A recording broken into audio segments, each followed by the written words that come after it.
817, were we scared with 18 seconds left, down 2-1? Yes. I was just annoyed. No, I was scared. I'm going to tell you what, I was scared. When that scared. shot went in with 7 seconds to go, I kind of clinched a little. The fact that they actually won the draw and got off a shot, I'm like, that's all you needed right there. Fluky things happen in these playoffs. They do. That's what there was just too much time. They lost one like that later in the regular season, didn't they? Where it was like they were going to win, and all of a sudden they gave up a goal with just a couple of seconds to go, and then they lose in OT, and that would have been a disaster. But they played so well. I just could not imagine them, giving up 2 in the course of 20 seconds. I don't think anything crazier has ever happened. That would have been like history. I've seen too many of those highlights on the hockey, the channels and stuff where there's a scramble, extra attacker, puck hits off a skate. Next thing you know, it's like 0.8 seconds and it goes in, that kind of thing. That's the thing that scares me. 682 says, still shocked at the 2 newest NHL teams pretty much just killing it in the playoffs. I know Seattle just got knocked out, but now we're headed to Las Vegas. It is crazy. All right, let's have a discussion about this. All right, just in expansion teams in general. Mm-hmm. If you're a fan of that team, you're Vegas or you're Seattle, you have to appreciate what the league did for you, right? Yes. I mean, and there's people that will argue and they'll say, well, wait a minute now. You got to earn it. You got to earn it. You got to have 25 years of misery before you ever get to appreciate. If I'm a fan of one of those teams, no. Let me. As a league, we can't let you die on the vine waiting for somebody to figure it out. Yes. We got to get you some damn talent. We'll get you some talent. We'll have an expansion draft. There's been a history of not helping expansion teams. And I think it kills. I think it initially, the fan base is so excited about it. Yeah, they get to know you as losers for like a decade and a half before you ever you're trying to get accumulate interest here. Yeah. And the NHL does it the right way. I mean, the only other thing that I can think of is Jacksonville and Carolina coming into the league. And I think both within their first 2 years, they made an NFC conference championship That's right. game. We played Carolina, and then Jacksonville just lost to New England. I mean, we would have played Carolina. We could have played both expansion teams the year we won the Super Bowl. Okay, so with that in mind, expansion teams, the former team of Coach Peter DeBoer, it's the topic is, how much does this matter? He compiled a 98-50 and 12 record, 160 games.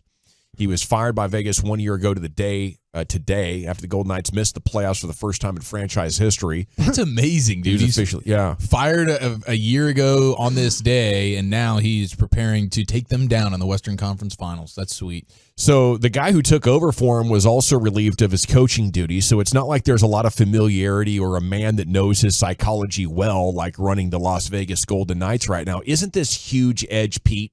He knows the players. He knows what weaknesses they have. And, players are players. They're not going to be able to get inside the head of a guy with 30 years coaching experience. I think so. I mean, that's another reason why when you were stacking up who would you rather face, the Oilers or the Golden Knights, I thought, look, VGK is the team that you want because you've got the insight already built in with Pete DeBoer. The ultimate scouting report. Yeah, 100%. I mean, when you've had former coaches, Brian, in your days of working in the NFL, they come over. They usually mess things up. It's not an advantage for you? Sometimes, they always ask McCarthy that, well, is it an advantage? And he's, no. Do you think he's been out of Green Bay so long. And football turns over a lot. I'm sure, 2 years removed, it's different from a year removed. I would just think that first initial year, how much could they have really changed over there? How can you really, in hockey, how could you in hockey have an advantage in that regard?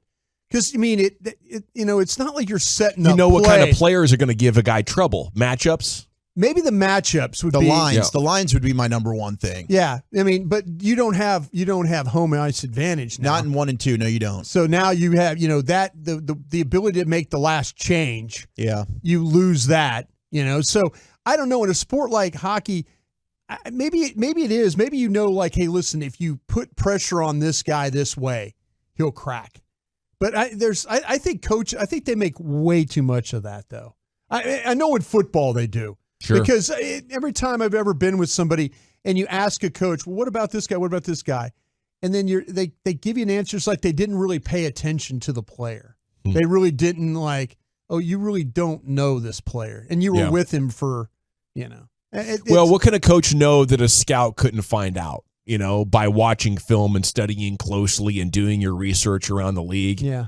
I think there's something to be said that, hey, while you're familiar with it, these guys have played against each one of these players for thousands of hours throughout their careers. Everybody knows everybody incredibly well. So it's not like there's a ton of secrets that Pete might have a special access to. I could see that. See, the thing about it, if the 3-0 series win for the Stars during the year, or, if that was something where it was, Pete came up with something in game 2 that put us over the top there. To me, it seems like there was been a little bit of luck along the way. The last two were shootout. Yeah, there was a shellacking. The first one was 4-0 Stars. Yeah. So to me, in hockey, I think it's just you play it and you go. Yeah, that's just every time. Like I say, every time I've ever been around a coach and asked him about a team he was with, he can't remember S. He didn't remember like, oh, okay. You're like, who do we need to attack here? Oh, well, this guy, I don't know, It's like they forget. That was his assistants? Yeah. His assistants were... Yeah. 817, let's spy on Vegas and see how they feel about playing us. I bet they're scared bleepless. 405, Dawson, Vegas can suck it. Stars in 5 also. Belgium boy can still kiss my ass. A callback to an old what you drinking and what you thinking. That's a good one. You remember Belgium boy? Oh, he was a beer snob. Craft beer snob. I only drink imported beer that I personally imported from Belgium. Or I brew it myself. Yes, okay. You also got a 2020 rematch as far as things to know about this series. They faced off in 2020. Stars beat them that year in the bubble. Vegas has used 5 different goalies this year. They don't really have a superstar. They got a bunch of pretty good players, and they've been in the NHL since 2017 when they hit that expansion season. Well, and one got hurt recently. Was that the famous Hudobin, we're not going home? Yes, it was. Yeah. Yeah. It is. Okay, how about this question Atolo asked me today on Twitter? Nicholas Rydell. Did you guys see this? No. Is it fair to say the Dallas Stars are the most successful DFW franchise in the last 25 years?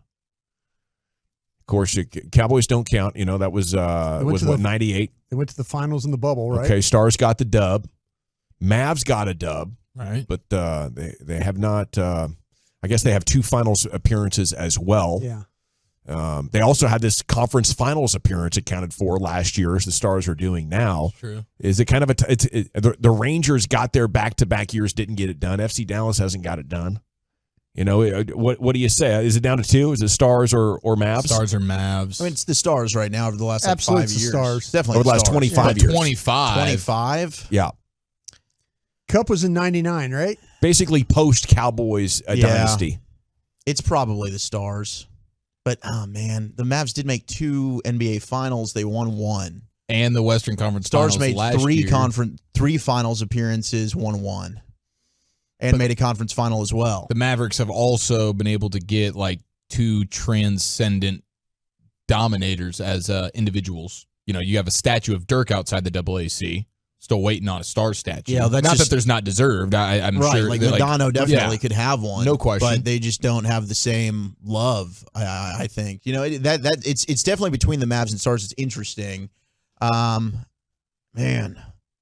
And then tie. They do kind of cancel each other out. Yeah, I mean, at least the Stars didn't have this 5 or 6 years of total ineptitude through Cuban rebuilding post-championship.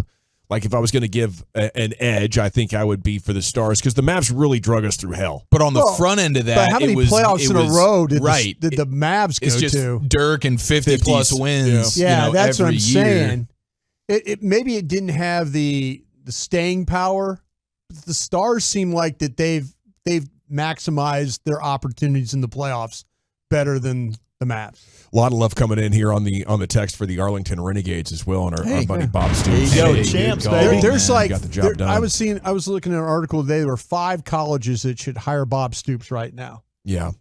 Well, there's 5 coaches the Mavs should hire right now that have been fired recently. Ooh, we could have that talk. There's probably we'll do that a little bit later on. There's probably 5 teams in the NFL that should have Luis Perez on their roster. Okay, you got a new terminal coming in DFW Airport. I'll take Luis Perez, by the way, instead of Cooper Rush. That kid looks like he can ball.